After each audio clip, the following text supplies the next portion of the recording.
Hello everyone, welcome to our online learning platform जिसका नाम है लेट्स स्टडी इंडिया। तो लास्ट क्लास में आपने इफेड्रा के बारे में पढ़ा, इफेड्रा के प्लांट बॉडी के बारे में स्टडी की, उसके एक्सटर्नल स्ट्रक्चर, इंटरनल स्ट्रक्चर, इन सब के बारे में स्टडी किया। आज जो है उसका सेकेंड पार्ट की स्टडी करने वाले हैं, जिसमें हम क्या पढ़ने वाले हैं, उसके लाइफ साइकिल के बारे में। लाइफ साइकिल मीन्स उसके रिप्रोडक्शन के प्रोसेस के बारे में, कैसे रिप्रोड्यूस करता है वो, तो उस चीज़ को हम देखेंगे। तो चलिए देखते हैं कि क्या क्या वो प्रोसेस है, कौन कौन से तरीके से वो रिप्रोड्यूस करता है। चलिए इसको देख लेते हैं। Most species of ephedra are strictly dioecious.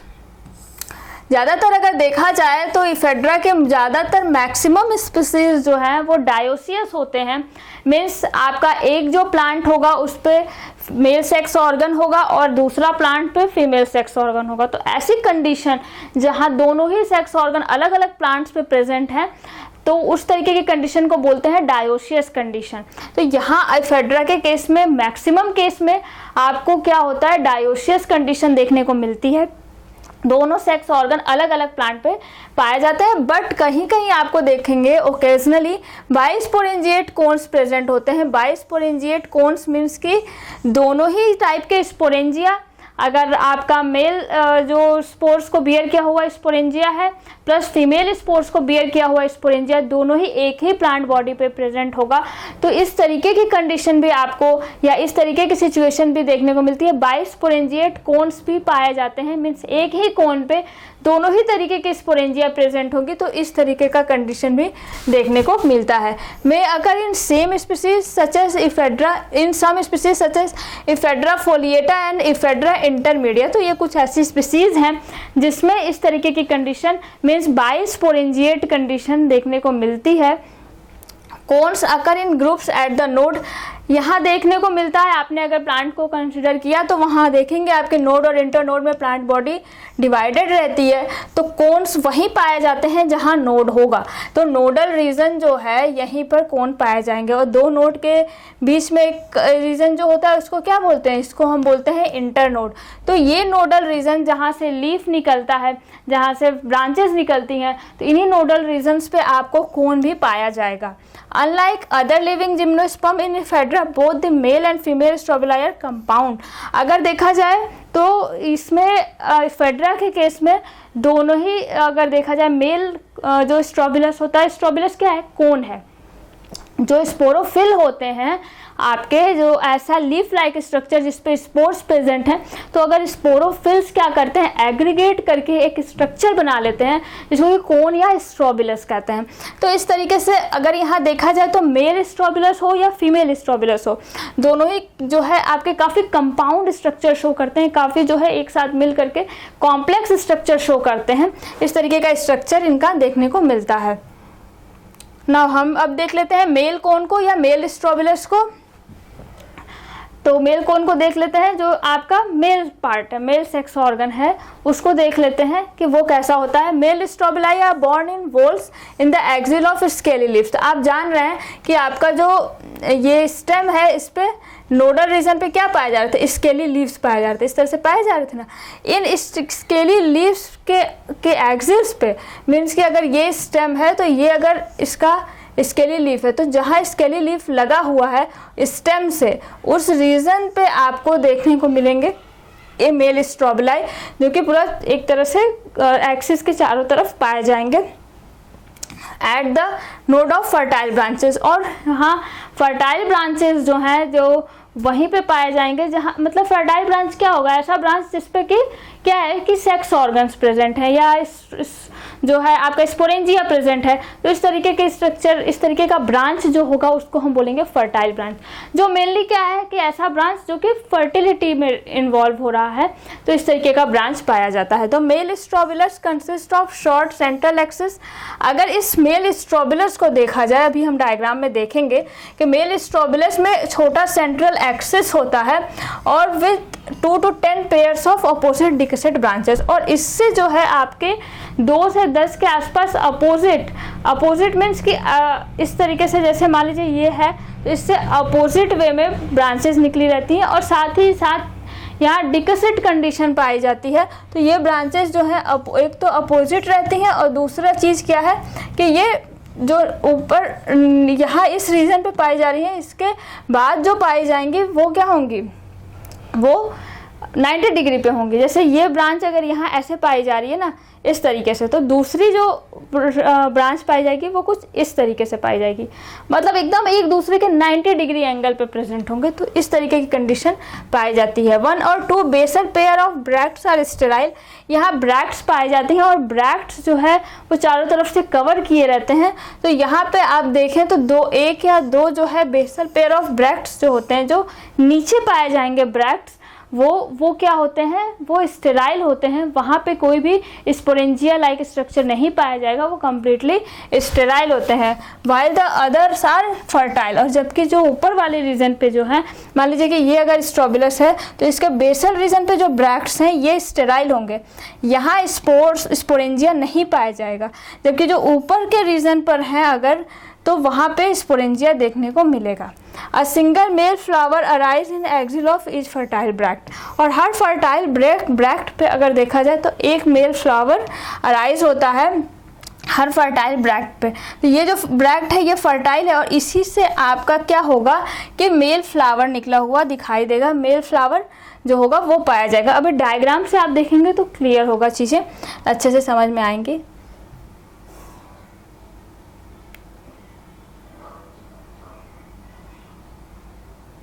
अब हम देख लेते हैं वो मेल फ्लावर को, जो फ्लावर निकला है ब्रैक्ट से, जो आपके फर्टाइल ब्रैक्ट्स हैं उसके एक्सिल से जहाँ से निकला हुआ है फ्लावर, उसको देख लेते हैं कि वो कैसा होता है, वो फ्लावर कैसा होता है। अभी तक आपने देखा ना कि किस तरीके से कोन का अरेंजमेंट है, मीन्स यहाँ पे ब्रैक्ट्स पाए जा रहे हैं चारों तरफ से घिरे हुए, और ये ब्रैक्ट्स में कुछ जो है स्टेराइल है, कुछ फर्टाइल ब्रैक्ट है।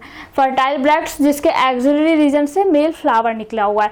मेल फ्लावर पर अब जाना है हमें, अब उन मेल फ्लावर्स को देखना है कि वो कैसे होते हैं। तो मेल फ्लावर्स है शॉर्ट स्टॉक नोन एज माइक्रोस्पोरेंजियोफोर। अगर मेल फ्लावर को देखा जाए तो उस पे जो है छोटा स्टॉक लाइक स्ट्रक्चर होता है जिसको कि आप बोलते हैं माइक्रोस्पोरेंजियोफोर। क्यों बोलते हैं, कई सारी चीज़ें यहाँ देखने को मिल रही हैं। एक तो है कि माइक्रोस्पोरेंजिया है, माइक्रोस्पोरेंजिया मीन्स कि ऐसा स्पोरेंजिया होगा जिसपे इसमें माइक्रोस्पोर्स प्रेजेंट होंगे। तो और दूसरा चीज़ है कि फोर मीन्स एक स्टॉक लाइक स्ट्रक्चर। तो एक ऐसी शाखा कह सकते हैं, ऐसी ब्रांच कह सकते हैं, या ऐसा स्टॉक कह सकते हैं जो कि माइक्रोस्पोरेंजिया को बियर किया होगा। तो इस तरीके की चीज़ को बोलेंगे माइक्रोस्पोरेंजियोफोर। तो इस तरीके का जो है यहाँ स्टॉक लाइक स्ट्रक्चर होता है, इसको बोलते हैं हम माइक्रोस्पोरेंजियोफोर। At the base of sporangiophore, two anterior posterior bracteoles are present। और ये जो आपका माइक्रोस्पोरेंजियोफोर होता है, ये आप जान रहे हैं कि ब्रैक्ट से लगा होता है। ये माइक्रोस्पोरेंजियोफोर के बेस पर इस तरीके से अगर ब्रैक्ट है ना, यहाँ से ये आपका माइक्रोस्पोरेंजिया मान लीजिए लगा है कुछ इस तरीके से मेल फ्लावर लगा हुआ है। तो ये जो माइक्रोस्पोरेंजियोफोर है और ये ब्रैक्ट है, इसके जो है आपके बेस पे, इस माइक्रोस्पोरेंजियोफोर के बेस पे आपको क्या देखने को मिलेगा, ब्रैक्टियोल्स पाए जाते हैं। ब्रैक्टियोल्स जो है छोटे छोटे स्ट्रक्चर होते हैं, लीफ लाइक स्ट्रक्चर होते हैं, जो ब्रैक्ट और फ्लावर के बीच में पाए जाते हैं। और एक तरह से आप ये कह सकते हैं कि अट्रैक्टिव होते हैं काफ़ी, तो अट्रैक्शन का काम करते हैं। तो इस तरीके से चीज़ें आपको देखने को मिलेंगी which are united at the base. और ये बेस पे जो है काफ़ी यूनाइटेड होते हैं, एक साथ मिले हुए पाए जाते हैं। The bracteoles are without any vascular supply. और इन ब्रैक्टियोल्स पे कोई वैस्कुलर सप्लाई नहीं होता है, कोई भी जाइलम फ्लोएम का जो सप्लाई है, या आप कह सकते हैं फूड की सप्लाई के लिए, वाटर की सप्लाई के लिए जाइलम फ्लोएम का अरेंजमेंट या वैस्कुलर सिस्टम वहाँ पे नहीं पाया जाता है। And have been interpreted as perianth. और इनको जो है एक तरह से पेरियंथ जैसा स्ट्रक्चर ये शो करते हैं। ना अगर स्ट्रक्चर को देखा जाए, अब यहाँ आपको चीज़ें क्लियर होंगी। स्ट्रक्चर को देखा जाए तो कुछ इस तरीके से पाया जाता है। ये है आपका इंटर नोड और ये है आपका नोड, है ना। तो ये नोडल रीजन पे आपको क्या देख पा रहे हैं, ये ब्रांचेस निकली हुई दिखाई दे रही हैं और इस पे मेल स्ट्रोबिलस पाया जा रहा है। ये नोडल रीजन है, इसी पे आपका क्या हो रहा है, मेल स्ट्रोबिलस पाया जा रहा है। नोडल रीजन पे ही ये जो है मेल स्ट्रोबिलस पाए जाएंगे। अगर इसको देखा जाए तो इस तरीके से पाया जाता है स्ट्रोबिलस। यहाँ बहुत सारे ब्रैक्ट्स दिखाई दे रहे हैं, ब्रैक्ट्स आप क्लियरली देख पा रहे हैं, ये ब्रैक्ट्स हैं। और इन ये अगर बेसल रीजन के ब्रैक्ट्स को देखा जाए तो ये स्टेराइल होते हैं, और इसके जो है अगर ऊपर वाले रीजन पे ये इस तरीके से ब्रैक्ट्स हैं, पूरा ऐसे ब्रैक्ट्स पाए जा रहे हैं। तो यहाँ से आपको जो है आपका क्या है, स्पोरेंजिया पाए जा रहे हैं, या कह सकते हैं मेल फ्लावर पाए जा रहे हैं, इस तरीके से पाया जा रहा है। ये स्टॉक लाइक स्ट्रक्चर, ये है स्टॉक इस तरीके से, और ये वो जो है आपका मेल फ्लावर है, ठीक है। तो कुछ इस तरीके से पाया जा रहा है। अगर हम इसको देखें तो कौन कुछ कट करें अगर हम इसको, तो इस तरीके से स्ट्रक्चर शो करता है। यहाँ आपको क्या देख पा रहे हैं, माइक्रोस्पोरेंजिया देख पा रहे हैं, ये फ्लावर है मेल फ्लावर। अगर इसको देखा जाए तो कुछ इस तरीके का स्ट्रक्चर शो करते हैं। यहाँ स्टेराइल ब्रैक्ट्स दिखाई दे रहे हैं कोन में, ये कोन का एक्सिस जिसके जो है लगा हुआ है, और यहाँ स्टेराइल ब्रैक्ट्स हैं, ये कोन का स्ट्रक्चर है, इस कोन का, ठीक है, इसका स्ट्रक्चर है मेल स्ट्रोबिलस का। तो इसको अगर देखा जाए तो यहाँ इस तरीके से कट किया जाता है, टीएस कट किया गया है। यहाँ माइक्रोस्पोरेंजिया देख पा रहे हैं, इस तरीके से पाए जा रहे हैं इसके अंदर, ठीक है, इस तरीके से माइक्रोस्पोरेंजिया पाए जा रहे हैं इसके अंदर। मेल फ्लावर है ये, मेल फ्लावर के अंदर क्या पाए जा रहे हैं, माइक्रोस्पोरेंजिया पाए जा रहे हैं। और इसके चारों तरफ ये जो है आपका क्या देखने को मिल रहा है, ये आपके क्या है, जो ब्रैक्टियोल्स थे वो पेरियंट लाइक स्ट्रक्चर जो है बना रहे थे, इस तरीके से जो चारों तरफ से ब्रैक्टियोल्स कवर कर ले रहे थे, और इस तरीके से पेरियंट लाइक स्ट्रक्चर का फॉर्मेशन कर रहे थे। तो इस तरीके का जो है आपका कोन का स्ट्रक्चर होता है, इस तरीके से इनका अरेंजमेंट देखने को मिलता है। ये स्टॉक लाइक स्ट्रक्चर, जिससे आपका एंथर यहाँ दिखाई दे रहा है, एंथर्स पाए जा रहे हैं, इस तरीके से पाए जाते हैं। और अगर एक एंथर को देखा जाए, उसको लॉन्गिट्यूडिनल सेक्शन कट किया जाए माइक्रोस्पोरेंजियम का, तो वो कैसा दिखाई देता है, कुछ इस तरीके से। यहाँ स्टॉक होता है और ये एंथर लोब्स दिखाई दे रहे हैं इस तरीके से, ये लोब है, ठीक है, लोब है। और इसमें आपको माइक्रोस्पोर्स पाए जाते हैं, जो माइक्रोस्पोर्स जो होते हैं वो पाए जाते हैं। यहाँ पे वॉल लेयर्स पाई जा रही हैं। क्या होता है कि कई सारी वॉल लेयर्स पाई जाती हैं, क्योंकि यहाँ जो है ये माइक्रोस्पोर्स हैं तो इनको प्रोटेक्ट करना है, तो ऐसे में यहाँ वॉल लेयर्स पाई जाती हैं चारों तरफ। टैपेटम की एक लेयर होती है, सबसे अंदर की लेयर होती है, जो कि न्यूट्रिएंट प्रोवाइड करने का काम करती है इन माइक्रोस्पोर्स को। तो इसका अरेंजमेंट अगर देखा जाए पूरा कुछ इस तरीके से देखने को मिलता है। एक बार और देख लेते हैं इसको। सबसे पहले अगर देखा जाए तो यहाँ पे क्या होता है, नोड और इंटरनोड में डिवाइडेड होता है। नोडल रीजन से ही आपको जो है क्या देखने को मिलेगा, यहीं से मेल स्ट्रोबिलस पाए जाएंगे, या यहीं से जो है आपका मेल जो रिप्रोडक्टिव पार्ट है वो निकला हुआ देखा जाएगा। साथ ही साथ यहाँ पे आपको अगर एक स्ट्रोबिलस या कोन को देखते हैं तो यहाँ पे क्या होते हैं, ब्रैक्ट्स पूरा चारों तरफ पाए जाते हैं। इसमें जो नीचे वाले ब्रैक्ट्स होते हैं बेस पे वो स्टेराइल होते हैं, और जो बाकी के सारे जितने ब्रैक्ट्स हैं वो फर्टाइल होते हैं, मीन्स वहाँ पे आपको माइक्रोस्पोरेंजिया पाया जाएगा। अगर इसके स्ट्रक्चर को हम टीएस कट करके देखें तो कुछ इस तरीके का स्ट्रक्चर शो होता है। यहाँ पे कोन एक्सिस होता है, सेंट्रल एक्सिस होता है, और यहाँ पे जो है सारे ब्रैक्ट्स, और साथ ही साथ आपका जो है ये स्टेराइल ब्रैक्ट है ना, यहाँ ये फर्टाइल ब्रैक्ट है। तो इस तरीके से पाया जाता है। यहाँ जो है आपका मेल फ्लावर है, इसमें माइक्रोस्पोरेंजिया पाए जा रहे हैं, इस तरीके से अरेंजमेंट देखने को मिलता है।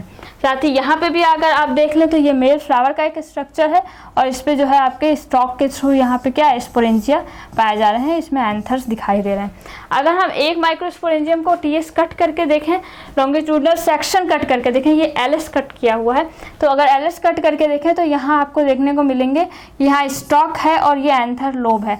ये लोब्स, ये जो लोब है ना, इसको बोलते हैं एंथर लोब। तो इस तरीके से लोब पाए जा रहे हैं, और इसके अंदर माइक्रोस्पोर्स पाए जा रहे हैं, और इस तरीके से देखने को मिल रहा है।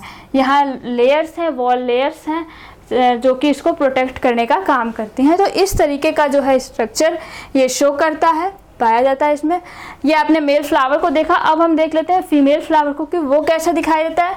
The female strobilus also arise in the axil of scaly leaves. तो ये भी कुछ उसी तरीके से पाया जाता है, जो स्केली लीव्स हैं नोडल रीजन पे ब्रांच के, वहाँ से ही आपको ये फीमेल फ्लावर्स दिखाई देंगे, पाए जाएंगे at the nodes of fertile branches. और वही चीज़ें हैं कि जो फर्टाइल ब्रांचेस हैं उसके नोड्स से ही आपको वो जो नोडल रीजन है जहाँ ब्रांचेस निकलती हैं, जैसे आप मेल फ्लावर के कंडीशन में देख रहे थे, उसी तरीके का चीज़ आपको यहाँ पे भी देखने को मिलेगा। दे arise in verse of 4 and usually smaller than the male flower. तो ये जो है 4 के उसमें घेरे में पाए जाते हैं, और साथ ही आपको मेल फ्लावर जो है उससे साइज में थोड़े छोटे होते हैं। जो आपने मेल फ्लावर देखा ना, उससे इसकी साइज थोड़ी छोटी होती है। Most of these bracts are sterile, और इनके ब्रैक्ट्स ज़्यादातर देखा जाए जितने भी ब्रैक्ट्स होते हैं वो कैसे होते हैं, स्टेराइल होते हैं। And only 2 upper bracts have an ovule each in their axis, और साथ ही लेकिन क्या है, यहाँ जो 2 ऊपर के ब्रैक्ट्स होंगे वही ओव्यूल को बियर किए रहेंगे। उनके एक्सिलरी रीजन जो होता है जहाँ से वो ब्रैक्ट लगे हुए हैं वहीं पे ओव्यूल पाया जाएगा। बाकी जितने भी ब्रैक्ट हैं मैक्सिमम केस में वो क्या होंगे, वो स्टेराइल होंगे। आपने मेल फ्लावर में देखा कि सिर्फ नीचे के बेसल रीजन वाले जो ब्रैक्ट हैं वो स्टेराइल थे, बाकी पूरे क्या थे, फर्टाइल थे। मीन्स उन सब पे आपको देखें तो क्या थे, मेल फ्लावर्स थे। बट यहाँ पर ऐसा नहीं होता है, यहाँ पे जो है सारे के सारे मैक्सिमम जो है वो स्टेराइल होंगे। सिर्फ ऊपर वाले जो होंगे वो क्या होंगे, फर्टाइल होंगे। वहाँ पे ओव्यूल पाया जाएगा, वहाँ पे फीमेल फ्लावर पाया जाएगा। तो इस तरीके की चीज़ें देखने को मिलती हैं। अगर फीमेल फ्लावर को अब देखा जाए कि वो जो फीमेल फ्लावर पाया जा रहा है वो कैसा स्ट्रक्चर शो करता है, उसको देख लेते हैं। The female flower consist of a short stalk and an ovule means megasporangium. तो अगर उसको देखा जाए तो फीमेल फ्लावर को, तो उसमें क्या देखने को मिलेगा कि एक छोटा सा स्टॉक होगा। स्टॉक के थ्रू ही आपका क्या होंगे, वो ओव्यूल या मेगास्पोरेंजियम अटैच होगा। तो यहाँ पे एक शॉर्ट स्टॉक होगा और उस पर ओव्यूल पाया जाएगा। Ovule has prominent न्यूसिलस। न्यूसिलस जो होता है एक तरह से कह सकते हैं कि एक जो है प्रोटेक्टिव कंडीशन होती है। आप कह सकते हैं कि जो आपका ओव्यूल होता है उसके अंदर एक रीजन होता है, उसको न्यूसिलस कहते हैं। जैसे मान लीजिए ये ओव्यूल है ना, इसके अंदर जो ये रीजन है ये इसको बोलते हैं न्यूसिलस। तो यही रीजन पाया जाता है। यहाँ पे न्यूसिलस क्लियरली दिखाई देगा, प्रोटेक्टेड बाय डबल एनवेलप। और ये न्यूसिलस जो है इसके चारों तरफ 2 एनवेलप पाए जाएंगे। एनवेलप मीन्स कि इसको चारों तरफ से कवर किया रहेगा, इसको प्रोटेक्ट किया रहेगा, कवर चारों तरफ से इसको घेरा रहेगा। जो न्यूसिलस है, न्यूसिलस में ही आपको जो है क्या देखने को मिलेगा, जो एम्ब्रियो सैक है वो देखने को मिलता है। The lower half of inner integument is fused with the न्यूसिलस। यहाँ पे एक चीज़ देखने को मिलती है कि जो न्यूसिलस का के साथ जो 2 इंटीग्यूमेंट है ना, इस तरीके से मान लीजिए है ये न्यूसिलस है, तो यहाँ जो लोअर हाफ है अंदर वाले इंटीग्यूमेंट का वो इस न्यूसिलस के साथ अटैच हो जाता है, अटैच पाया जाता है इस तरीके से, ऐसे कुछ इसके साथ अटैच पाया जाएगा। नीचे की साइड जो है वो जुड़ा रहेगा, अभी डायग्राम से देखा जाएगा। तो यहाँ नीचे के साइड जो इनर इंटीग्यूमेंट है या इनर जो कवरिंग है वो इसके साथ जुड़ा रहेगा, बाहर वाला फ्री रहेगा, बाहर वाले से कोई मतलब नहीं है। अंदर वाला जो है इंटीग्यूमेंट वो इस न्यूसिलस के साथ अटैच्ड पाया जाता है, उसके साथ जुड़ा रहता है। With the upper half is free, और जबकि ऊपर का हाफ जो है वो फ्री रहता है, वो कहीं भी इससे जुड़ा नहीं रहेगा, बस नीचे वाले रीजन से ये जुड़ा रहेगा। And is drawn out into an elongated micropylar tube, और ये जो है फिर यहाँ ऊपर जब जाता है तो एक ट्यूब लाइक स्ट्रक्चर का फॉर्मेशन कर देता है, जिसको बोलते हैं माइक्रोपाइलर ट्यूब। और इस ट्यूब के थ्रू ही जो आपका मेल जो स्पर्म है या आप कह सकते हैं कि मेल गैमेट है वो अंदर एंटर करता है। तो यही अंदर वाला इंटीग्यूमेंट ही बनाता है माइक्रोपाइल के। माइक्रोपाइल जो है वो क्या होता है, एक ओपनिंग होता है जिससे कि मेल गैमेट अंदर एंटर कर सके। तो इस तरीके की कंडीशन देखने को मिलती है। स्ट्रक्चर को अगर देखें तो इस तरीके से पाया जाता है। ये वो नोडल रीजन है या नोड है जहाँ से आपके ये जो है इस तरीके से ब्रांच निकली हुई है, और इस पर आपको देखने को मिल रहा है कि ये फीमेल स्ट्रोबिलस है या फीमेल कोन है, जिसके अंदर आपको फीमेल फ्लावर देखने को मिलेगा। अब ये क्या है कि ये जो स्ट्रोबिलस है वो कुछ इस तरीके का दिखाई दे रहा है। यहाँ ब्रैक्ट्स पाए जा रहे हैं, सिर्फ जो है नीचे वाला सिर्फ जो है ऊपर वाला ब्रैक्ट जो है वहाँ पे आपको जो है देखने को मिलेगा। जो भी आपका मेल फ्लावर होगा फीमेल फ्लावर होगा वो वहीं पे पाया जाएगा। नीचे वाले ब्रैक्ट्स जो है वो स्टेराइल होंगे। तो इस तरीके से इनका अरेंजमेंट पाया जाता है, इस तरीके से ये अरेंज पाए जाते हैं। साथ ही इस तरीके से इनका अरेंजमेंट देखने को मिलता है, ऐसे पाए जाते हैं। अगर इस स्ट्रक्चर को देखा जाए तो वो कुछ इस तरीके से है। देखिए यहाँ पे जो है वो मेन रीजन फीमेल गैमेटोफाइट है, इस तरीके से ये है ना फीमेल गैमेटोफाइट। यहाँ आपको 2 इंटीग्यूमेंट देखने को मिल रहा है, ये बाहर वाला इंटीग्यूमेंट है आउटर इंटीग्यूमेंट, और ये जो है आपका इनर इंटीग्यूमेंट है। ये रीजन क्या है, ये न्यूक्लियस है, ये वाला reason.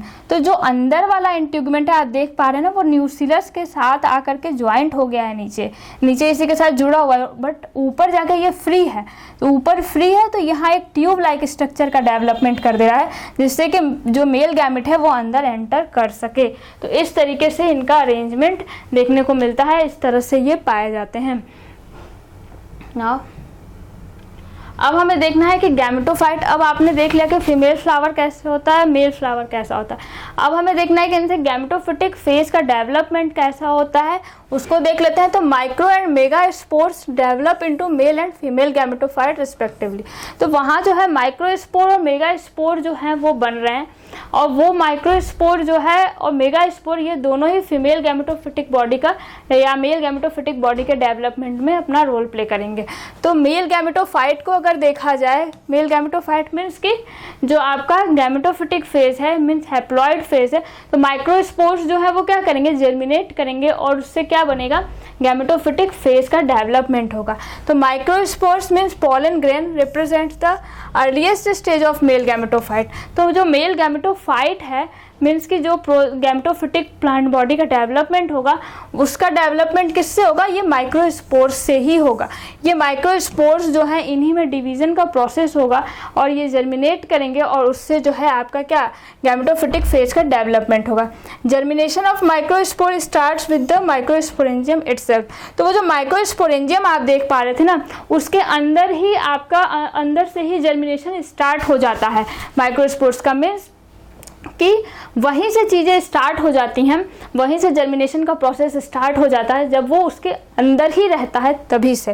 Hence the partial development of male gametophyte occur inside the sporangium before pollination. तो अभी पॉलिनेशन हुआ ही नहीं, अभी जो पॉलन है मीन्स माइक्रोस्पोर है या पॉलन ग्रेन है, वो अभी फीमेल प्लांट तक पहुंचा ही नहीं, अभी वो तो माइक्रोस्पोरेंजियम के अंदर ही है, वहाँ से ही जर्मिनेशन का प्रोसेस स्टार्ट हो जाता है। तो ऐसे में आधा तो डेवलपमेंट का प्रोसेस वहीं हो चुका है, मीन्स कि अभी जो है वहाँ तक पहुँचा ही नहीं, पॉलिनेशन हुआ ही नहीं है, उससे पहले ही काफ़ी डेवलपमेंटल प्रोसेस जो है हो चुका रहता है इसके अंदर।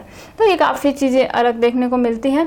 Further development takes place in the pollen chamber. अब बाकी जो आगे का चीज़ें हैं, जब पॉलिनेशन हो जाता है, पॉलन ग्रेन वहाँ तक पहुँच चुका है, तो आगे का जो डेवलपमेंटल प्रोसेस है वो जो है क्या होता है, पॉलन चैम्बर के अंदर होता है पॉलिनेशन के बाद। तो वो जो फीमेल फ्लावर है, अब वहाँ पे आगे जो है आगे का फर्दर डेवलपमेंट का प्रोसेस वो होता है जर्मिनेशन में।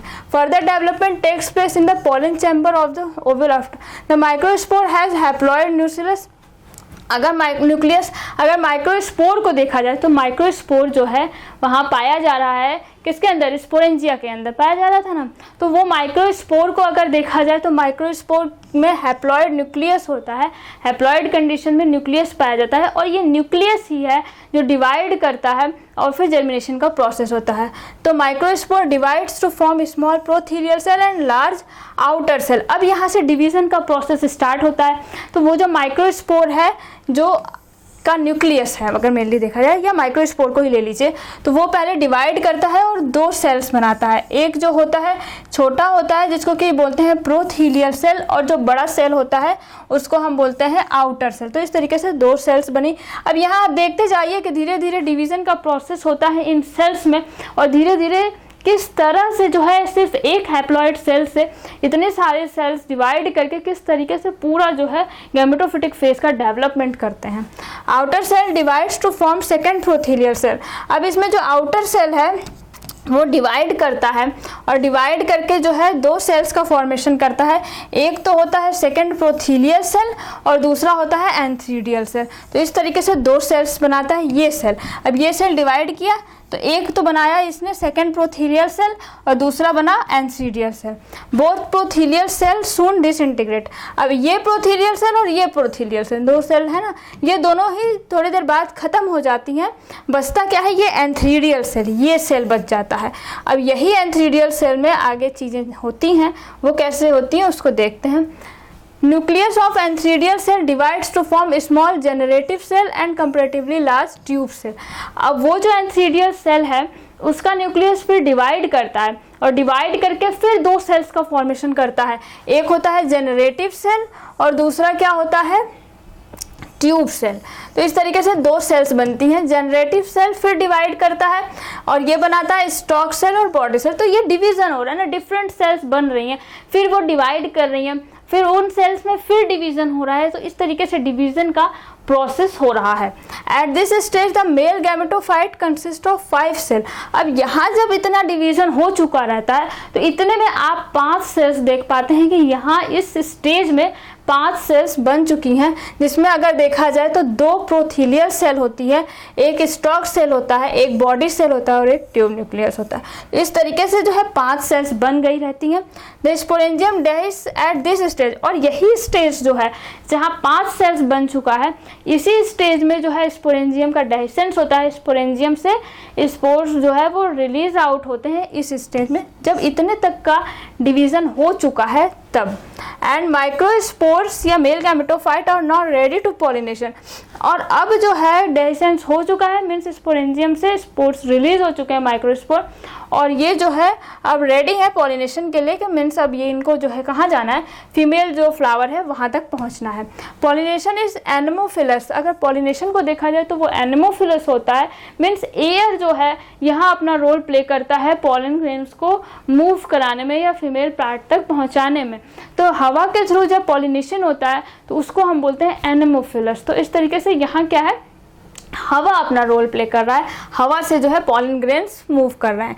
इन the pollen chamber the microspore germinates. और वो जो पॉलन चैम्बर है जो आप देख पा रहे थे तो फीमेल गैमेटोफाइट के अंदर, तो वहाँ पे जो है अब क्या होता है, माइक्रोस्पोर जर्मिनेट करता है, एक्साइन बर्स्ट करता है और एंटाइन कम्स आउट। जो आपका माइक्रोस्पोर के अंदर एक्साइन और एंटाइन होते हैं ना, 2 कवर्स होते हैं, 2 लेयर्स होते हैं। तो एक्साइन जो है वो क्या करता है, फट जाता है, बर्स्ट हो जाता है, और जो एंटाइन है वो बाहर आ जाता है, comes out in the form of pollen tube. और ये जो है पॉलन ट्यूब के फॉर्म में इस तरीके से बाहर निकल जाता है। तो ये दोनों ही लेयर्स जो है माइक्रोस्पोर को प्रोटेक्ट करने का काम करते हैं।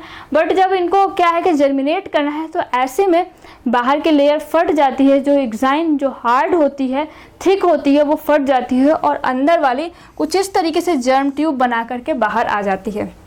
At this stage, body cell divides to form 2 male gametes। अब इस स्टेज में जो बॉडी सेल है उसके अंदर जो 5 सेल्स देख रहे थे, उसमें जो बॉडी सेल है वो डिवाइड करता है और डिवाइड करके क्या बनाता है, 2 मेल गैमेट्स का फॉर्मेशन कर देता है। The pollen tube grow through the tissue of long neck. अब ये पॉलन ट्यूब जो है क्या करता है कि जो टिश्यू है लॉन्ग नेक देख पा रहे थे आप फीमेल गैमेटोफाइट के, उसके थ्रू मूव करता है ये पॉलन ट्यूब जो है, कैरी 2 मेल न्यूक्लियाई। और ये जो दोनों मेल न्यूक्लियाई उसको लिया रहता है tube nucleus and stock nucleus. और ट्यूब न्यूक्लियस और स्टॉक न्यूक्लियस ये सारे जो है न्यूक्लियाई वहाँ प्रेजेंट होते हैं और वो सब कुछ जो है इस तरीके से एंटर करता है।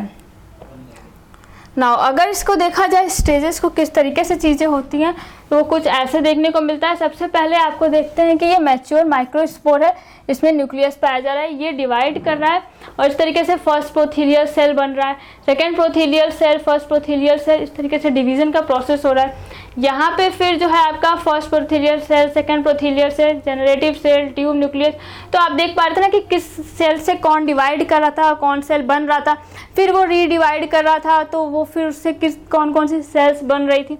तो इस तरीके से जो है डिवीज़न का प्रोसेस होता है। यहाँ पे आप देखेंगे तो फिर बॉडी सेल, स्टॉक सेल, तो इस तरीके से सेल्स आपको देखने को मिल रही हैं। ये सारी सेल्स इस तरीके से अरेंज्ड वे में पाई जा रही हैं इस तरीके से। अब ये चीज़ें हो जाती हैं, इसी स्टेज में पॉलिनेशन हो जाता है, फिर जर्मिनेशन का प्रोसेस होता है। तो मेल गैमेटोफाइट जो है वो जर्मिनेट करता है, पॉलन ट्यूब का फॉर्मेशन होता है और यहाँ पे ट्यूब न्यूक्लियस और स्टॉक न्यूक्लियस, मेल गैमेट्स जो बन रहे हैं वो इस तरीके से मेल गैमेट्स पाए जा रहे हैं। और ये जो है सारी चीज़ें इतने स्टेज तक जो है चीज़ें होती हैं और वो एंटर करता है जो फीमेल पार्ट है उसके अंदर। तो इस तरीके से इतने तक का डिवीज़न देखने को मिलता है जर्मिनेशन का प्रोसेस प्रोसेस होता है। अब हम देख लेते हैं, आपने इतने तक देख लिया कि जो मेल गैमेट है वो बन गया और वो अंदर एंटर कर गया। अब हम देख लेते हैं कि फीमेल गैमेटोफाइट का डेवलपमेंट कैसे होता है उसको देख लेते हैं। The functional megaspore represents the first stage of female gametophyte. तो जो मेगास्पोर था वही जो है फर्स्ट स्टेज होता है फीमेल गैमेटोफाइट का। तो जो मेगास्पोर होता है उसी में डिवीजन का प्रोसेस होगा और वही क्या करेगा, गैमेटोफिटिक प्लांट बॉडी का या फीमेल गैमेटोफाइट का डेवलपमेंट करता है। The nucleus of megaspore divides mitotically. Megaspore का न्यूक्लियस होता है वो माइटोटिक डिवीजन करता है और डिवाइड करके जो है दो डॉटर न्यूक्लियाई का फॉर्मेशन करता है, जो कि जो है अपोजिट पोल्स पर पाए जाते हैं मेगास्पोर के। और यहाँ इस तरीके से जो है ये अपोजिट पोल्स पे इसलिए पाए जाते हैं क्योंकि यहाँ बीच में जो है एक सेंट्रल लार्ज वैक्यूल का फॉर्मेशन हो जाता है, इसलिए जो ये न्यूक्लियाई है वो अपोजिट पोल्स पर पहुंच जाते हैं। तो megaspore due to the development of large central vacuole both nuclei divide again. अब ये न्यूक्लियाई जो है वो फिर डिवाइड करते हैं, ये न्यूक्लियाई जो यहाँ पाया जा रहा है ये फिर डिवाइड करते हैं और ऐसे में जब ये दोनों दो डिवाइड कर रहे हैं तो इससे 4 न्यूक्लियाई बन रही है, 4 nuclei formed arranged in equidistant position. और ये जो है एक दूसरे से बराबर की दूरी पर प्रेजेंट होते हैं at the periphery of sac. और ये सैक जो है इससे इसके बराबर की दूरी पर ये जो है चारों न्यूक्लियाई पाए जाते हैं। This nuclei continue to divide till about 256 free nuclei are formed. अब ये जो 4 न्यूक्लियाई हैं ये डिवाइड करते हैं और तब तक डिवाइड कर जाते हैं जब तक कि 256 न्यूक्लियाई ना बन जाएं। तो यहाँ इन 4 न्यूक्लियाई में फर्दर उसके बाद डिवीज़न का प्रोसेस होता है और इस तरीके से इतने लार्ज नंबर के न्यूक्लियाई का फॉर्मेशन हो जाता है। The mass of tissue known as female gametophyte or endosperm. और इस तरीके से जो इतने सारे मास ऑफ टिश्यूज़ का डेवलपमेंट होता है, इतना जो है स्ट्रक्चर का डेवलपमेंट होता है, इसी को बोलते हैं फीमेल गैमेटोफाइट। तो ऐसे कुछ डिवीज़न का प्रोसेस होता है। यहाँ पे स्पोरोजीनस सेल्स है या इनिशियल सेल जो कि डिवाइड करता है, इससे जो है न्यूक्लियाई का डिवीज़न होता है, इस तरीके से डिवाइड करते हैं तो डिजेनरेटिंग मेगास्पोर, इस तरीके से फंक्शनल मेगास्पोर। तो डिवीज़न का प्रोसेस होता है बट जो एक जो होता है वो फंक्शनल मेगास्पोर होता है ये, और ये फिर डिवाइड करता है तो इससे 4 न्यूक्लियाई 2 न्यूक्लियाई बनेंगे पहले, फिर इससे जो है फिर वो जो दोनों न्यूक्लियाई हैं वो फिर डिवाइड करके 4 न्यूक्लियाई का फॉर्मेशन करेंगे। तो इस तरीके से फिर जो है फर्दर डिवीज़न, उसके बाद फिर डिवीज़न होता जाता है। इन सेल्स में जो है बार बार डिवीज़न का प्रोसेस होता है। यहाँ सेंट्रल वैक्यूल पाया जाता है, इस वजह से ये न्यूक्लियाई जो है चारों तरफ बाहर की तरफ पाए जाते हैं और इस तरीके से पूरा डिवीज़न का प्रोसेस होता चला जाता है। यहाँ पे भी फिर डिवीज़न होगा और फिर इतना ज़्यादा डिवीज़न होगा इन न्यूक्लियाई में, क्योंकि ये क्या है कि ये एक के बाद एक फ्री वे में अपना डिवीज़न कर रहे हैं और डिवीज़न करके पूरा एक मास ऑफ जो टिश्यू का डेवलपमेंट कर देते हैं। बहुत ज़्यादा जो है सेल्स बन करके रेडी हो जाती हैं, पूरा इस तरीके से जो है चीज़ें हो जाती हैं। तो उसके बाद जो है यहाँ फीमेल गैमेटोफाइट इसी को कहते हैं और इस तरीके से पूरा अरेंज्ड वे में सेल्स जो हैं देखने को मिलती हैं। अब जो है यहाँ तक तो चीज़ें हो गई, अब हमें देखना है कि आगे क्या होता है। Any superficial cell of female gametophyte में फंक्शन एज आर्चिगोनियल इनिशियल। तो अब जो है ये तो गैमेटोफिटिक प्लांट पार्ट का डेवलपमेंट हो गया, बट हमें क्या देखना है, एग न्यूक्लियाई बनना है कि एग न्यूक्लियाई बनेगा तभी तो वहाँ पे जो है मेल गैमेट है वो उससे फ्यूज़ करेगा। बट अभी तक जो है एग का फॉर्मेशन नहीं हुआ, या आप कह सकते हैं फीमेल गैमेट का फॉर्मेशन नहीं हुआ। तो उस चीज़ को बनाने के लिए यहाँ पे एक सेल होगा जिसको हम बोलेंगे आर्चिगोनियल इनिशियल, जो कि आर्चिगोनियम का डेवलपमेंट करेगा और आर्चिगोनियम का डेवलपमेंट होगा तभी जो है वहाँ पे आपका फीमेल गैमेट का डेवलपमेंट होगा। तो आर्चिगोनियल इनिशियल एक सेल होगा जो कहेगा कि भाई मैं ही आता हूँ और मैं ही जो है क्या करता हूँ कि डिवाइड करता हूँ जिससे आर्चिगोनियम का डेवलपमेंट हो सके। तो archegonial initial divide from outer primary neck cell. तो यहाँ पे 2 सेल बनेगा, बाहर की तरफ जो होगा उसको प्राइमरी नेक सेल कहेंगे या उसी को बोलते हैं हम नेक इनिशियल सेल, जो कि नेक रीजन का फॉर्मेशन करता है। जो आर्चिगोनियम होता है ना वो कुछ इस तरीके से होता है, नेक और वेंटर। तो ये नेक रीजन होता है और ये वेंटर रीजन होता है। तो इस तरीके से ये नेक रीजन के फॉर्मेशन के लिए ये नेक इनिशियल जो है रिस्पॉन्सिबल होता है और अंदर के साइड देखा जाए तो जो अंदर के साइड जो सेल होगा वो सेंट्रल सेल होगा। तो इस तरीके से दो तरह की सेल्स यहाँ पे बनेंगी। इनिशियल सेल से वो इनिशियल सेल डिवाइड करेगा। Primary neck cell divides and form long neck. अब ये जो है नेक सेल वो डिवाइड करेगा और एक लंबा सा नेक रीजन बनाएगा जो कि इस तरीके से पाया जाता है और जो कि 32 या जो है उससे ज़्यादा सेल्स से मिलकर के बना होता है। Archegonial neck in Ephedra is largest among the gymnosperm. तो अगर जिम्नोस्पर्म्स में देखा जाए तो सबसे लंबा नेक रीजन जो होता है आर्चिगोनियम का वो किसका पाया जाता है, वो इफेड्रा का पाया जाता है। तो एक इम्पॉर्टेंट चीज़ है कि लार्जेस्ट नेक जो किसके में पाया जाता है, जिम्नोस्पर्म्स के अंदर देखा जाए तो वो इफेड्रा के आर्चिगोनियम में पाया जाता है। Neck canal cell are not present in neck. अब इस नेक रीजन में नेक कैनाल सेल्स नहीं पाई जाती हैं। बाकी आगे की डिविजन्स को देखते हैं कैसे होता है। The nucleus of central cell, बच्चा क्या सेंट्रल सेल बचा ना, नेक इनिशियल से नेक रीजन बन गया और सेंट्रल सेल बचा। तो सेंट्रल सेल को देखते हैं। तो सेंट्रल सेल डिवाइड करता है और ये बनाता है वेंटर कैनाल सेल और एग न्यूक्लियस। तो इस तरीके से वेंटर कैनाल न्यूक्लियस का फॉर्मेशन करता है और एग न्यूक्लियस का, ये दो सेल्स जो है वो बनाता है। दो आर्चिगोनियम मैच्योर्स। अब आर्चिगोनियम जैसे मैच्योर हो जाता है, पूरी तरीके से बन के रेडी हो गया है, तो ऐसे में venter canal cell nucleus disintegrate. तो होना क्या है कि एग न्यूक्लियस को ही रहना है ना, एग न्यूक्लियस से ही फ्यूज़ होना है। तो ऐसे में जो भाई इनका कोई काम नहीं है वेंटर कैनाल का सेल का, तो वो डिसइंटीग्रेट हो जाता है, वो ख़त्म हो जाता है और जो बाकी एग न्यूक्लियस है उसको न्यूट्रिएंट वगैरह प्रोवाइड कर देता है। चलो भाई मैं डिसइंटीग्रेट हो जाता हूँ कि तुमको जो है न्यूट्रिएंट मिल सके। साथ ही साथ जो है इस तरीके से चीज़ें होती हैं। Egg nucleus occupies a central position, और जो सेंट्रल का रीजन होता है उसमें एग न्यूक्लियस पाया जाता है। The nuclear cell surrounding the central cell divides and form 2 to 3 layered archegonial jacket. अब न्यूक्लियर सेल जो होता है उसके चारों तरफ एग न्यूक्लियस के वो फिर डिवाइड करता है, अभी डायग्राम में देखेंगे आप, और डिवाइड करके जो है उसके चारों तरफ जो है एक जैकेट लेयर का फॉर्मेशन कर देता है जिसको बोलते हैं आर्चिगोनियल जैकेट। ये जैकेट क्या करता है, इसको प्रोटेक्ट करने का काम करता है। तो जैकेट क्यों पहनते हैं हम, कि हमको ठंडी से हम बच सकें, ठंडी में हमें ठंड ना लगे। तो इस तरीके से यहाँ एक जैकेट लेयर का फॉर्मेशन हो जाता है कि आर्चिगोनियम जो है वो प्रोटेक्टेड रहे या एग जो है मेनली वो प्रोटेक्टेड रहे। तो इस तरीके से चीज़ें यहाँ पाई जाती हैं। नाउ अगर देखा जाए तो कुछ इस तरीके से डिवीज़न देखने को मिलता है। ये वो आर्चिगोनियल इनिशियल सेल है जो कि इनिशिएट करेगा प्रोसेस को, जो कि स्टार्ट करेगा डिवीज़न के प्रोसेस को, और इसमें जो है डिवाइड करके एक नेक इनिशियल बनेगा और एक सेंट्रल सेल बनेगा। नेक इनिशियल ग्रेजुअली डिवाइड करता है और डिवाइड करके क्या बनाता है, जो है नेक रीजन का फॉर्मेशन करता है, इस तरीके से नेक रीजन, और जो है नीचे वाला जो है क्या होता है, सेंट्रल सेल। तो ये सेंट्रल सेल का फॉर्मेशन हो जाता है, आप कह सकते हैं कि इस तरीके से चीज़ें देखने को मिलती हैं। यहाँ जो बाहर के सेल्स हैं ये जैकेट लेयर के फॉर्मेशन का फॉर्मेशन करती हैं और इस तरीके से जो है फर्दर डिवीजन का फॉर्मेशन होता है, प्रोसेस होता है। यहाँ वेंटर कैनाल न्यूक्लियस आप देख पा रहे हैं जो कि पाया जा रहा है, जो बाद में डिसइंटीग्रेट हो जाता है, ख़त्म हो जाता है, बचता सिर्फ और सिर्फ ये एग न्यूक्लियस है। तो इस तरीके से चीज़ें आपको देखने को मिलती हैं। इस तरीके का जो है पूरा प्रोसेस होता है डिवीज़न का। यहाँ जो है आर्चिगोनियम का डेवलपमेंट, यहाँ एक आर्चिगोनियल इनिशियल सेल है, एक सेल जो कि इनिशिएट कर रहा है प्रोसेस को, उससे डिवीज़न का प्रोसेस हो रहा है और डिवीज़न हो करके फिर जो है एग न्यूक्लियस का डेवलपमेंट हो रहा है। तो अब आपने देख लिया कि मेल गैमेट का फॉर्मेशन हो गया, साथ ही साथ एग न्यूक्लियस या आप कह सकते हैं फीमेल गैमेट का फॉर्मेशन हो गया। अब इसके बाद क्या होगा, फर्टिलाइजेशन होगा।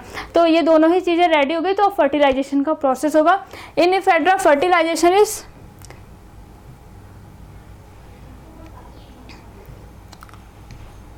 In Ephedra fertilisation is siphonogamous. तो अगर इफेड्रा को देखा जाए तो वो वहाँ फर्टिलाइजेशन साइफिनोगैमस होता है। साइफिनोगैमस फर्टिलाइजेशन में जहाँ पॉलन ट्यूब के थ्रू फर्टिलाइजेशन हो रहा है, पॉलन ट्यूब पूरा एंटर कर रहा है अंदर तक, तो इस तरीके के फर्टिलाइजेशन को बोलते हैं साइफिनोगैमस फर्टिलाइजेशन। तो यहाँ पे साइफिनोगैमस फर्टिलाइजेशन देखने को मिल रहा है, पॉलन ट्यूब पूरा एंटर करता है अंदर तक। तो पॉलन ट्यूब ग्रोस थ्रू नेक, तो पूरा नेक रीजन से होते हुए पॉलन ट्यूब अंदर एंटर करता है। तो इस तरीके का ही जो फर्टिलाइजेशन होता है उसको हम बोलते हैं साइफोनोगैमस। इट रीचेज द एग, और ये एग तक पहुंचता है, जहां एग न्यूक्लियस प्रेजेंट है वहां तक पहुंचता है।